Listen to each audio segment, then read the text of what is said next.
আমরা অরাজনৈতিক দল, আমরা মীনাক্ষী ম্যাডামকে দেখেছি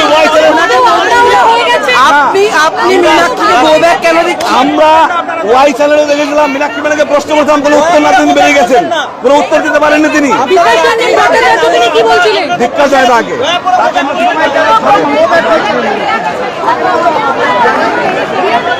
কাল থেকে তারা তাদের যোগ্য দাবিতে এখানে আছে। আমরা এই গোটা প্রসিডিওরে দেখেছি গোটা রাজ্যের বেকার ছেলেমেয়েরা দুর্নীতির বিরুদ্ধে দিনের পর দিন রাস্তায় বসে থাকতে বাধ্য হয়েছে। দিদিমণিরা নিজেদের মাথার চুল ত্যাগ করতে বাধ্য হয়েছে। বাচ্চা ছেলেকে নিয়ে বাঁকুড়ার চাকরি প্রার্থী রাস্তায় বসেছিল, অন্তঃসত্ত্বা চাকরি প্রার্থী নিজের বাচ্চাকে হারিয়েছে। অনেকে এই আশাই ছেড়ে দিয়েছে যে আমরা চাকরি পাবো। আসলে গোটা পশ্চিমবঙ্গের শিক্ষা ব্যবস্থাটাকে শেষ করার একটা পরিস্থিতি নিয়েছে।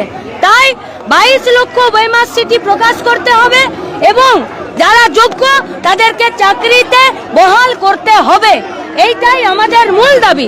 সরকারি শিক্ষা ব্যবস্থাকে ভাঙা চলবে না।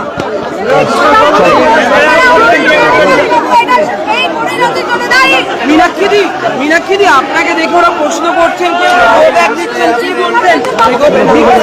রাজ্যের কমিশন দুর্নীতি করেছে। কমিশন থেকে গ্রামগুলো থেকে